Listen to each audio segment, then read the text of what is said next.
সকলোকে লহৰ কৃষ্ণলৈ স্বাগতম জনাই শংকৰদেৱ শিশু বিদ্যা নিকেতনত এইবাৰ নতুন হোৱা সংস্কৃত বিষয়ৰ পাঠ্যপুথিৰ দেৱবাণী সংস্কৃতম সপ্তম শ্ৰেণীৰ সপ্তম পাঠ প্ৰশ্নোত্তৰ আগবঢ়োৱা হৈছে। ইতিমধ্যে পাঠটোৰ অসমীয়া অৰ্থৰ সৈতে দিয়া হৈছে। ভিডিঅ'টো আৰম্ভণিৰ পৰা শেষলৈকে চাবা আৰু প্ৰশ্নোত্তৰখিনি ভাল ধৰণে কৰিবা।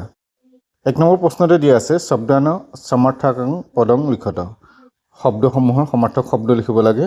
যথা নূতনঃ নবীনঃ, নিপুণঃ কুশলঃ বা চতুৰঃ, দ্বাৰাণি প্ৰবেশদ্বাৰাণি মুখানি, সংসাৰঃ গমনম বা প্ৰসাৰঃ, তণ্ডুলঃ অক্ষতঃ বা ব্ৰীহিঃ, অলংকাৰঃ বিন্যাসঃ বা ভূষণম, মণ্ডপঃ পূজামণ্ডপঃ আশ্ৰয়ঃ, সমৰ্থঃ কুশলঃ বা যোগ্যঃ, মাৰ্গম পন্থানম বা বিথিম।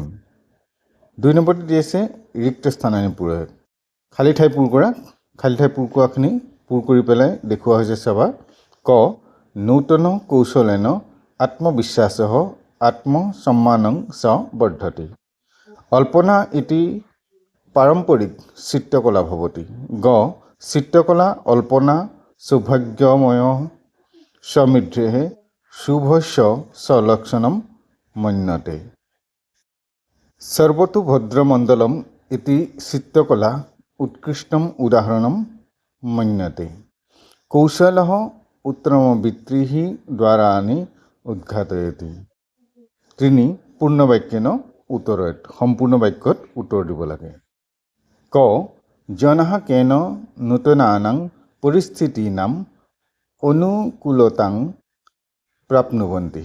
উত্তৰম জনঃ নূতন কৌশলেন জ্ঞানেন নূতনানাং পৰিস্থিতিনাং প্ৰৌদ্যোগিকানাং চ অনুকূলতানাং প্ৰাপ্নুবন্তি। খ নূতন কৌশলেন কিং কিং বৰ্ধতে। উত্তৰম নূতন কৌশলেন নিপুণতা আত্মবিশ্বাসঃ আত্মসম্মানং চ বৰ্ধতে। গ কৌশলঃ কিম উদ্ঘাটয়তি। উত্তৰম কৌশলঃ প্ৰগতি উত্তমবৃত্তেঃ সম্ভাৱনানাং পদোন্নতিনাং চ দ্বাৰাণি উদ্ঘাটয়তি। ঘ অল্পনা ইতি কিম। উত্তৰম অল্পনা এক পাৰম্পৰিকী চিত্ৰকলা অৰ্থাৎ ৰংগৱলী अस्ति या मांगलिक प्रसंगेषु भूमौ वा भीतौ आलेख्यते। न ओलिम्पन शब्दस्य अर्थ कः।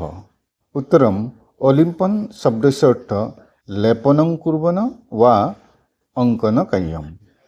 स अल्पना कस्य लक्षणं मन्यते। उत्तरम चित्रकला अल्पना सौभाग्यस्य समृद्धेः शुभस्य च लक्षणम् इति मन्यते। स अल्पनाया उत्कृष्टम उदाहरणं किम्।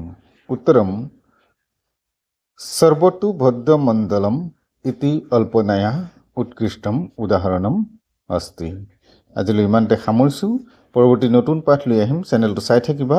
পুনৰ কৈছোঁ চেনেলটোত যদি নতুন এবাৰ ছাবস্ক্ৰাইব কৰি বেল আইকনটো প্ৰেছ কৰিলে পৰৱৰ্তী ভিডিঅ'সমূহ লগে লগে তোমালোকৰ কাষলৈ যাব। নমো নমঃ।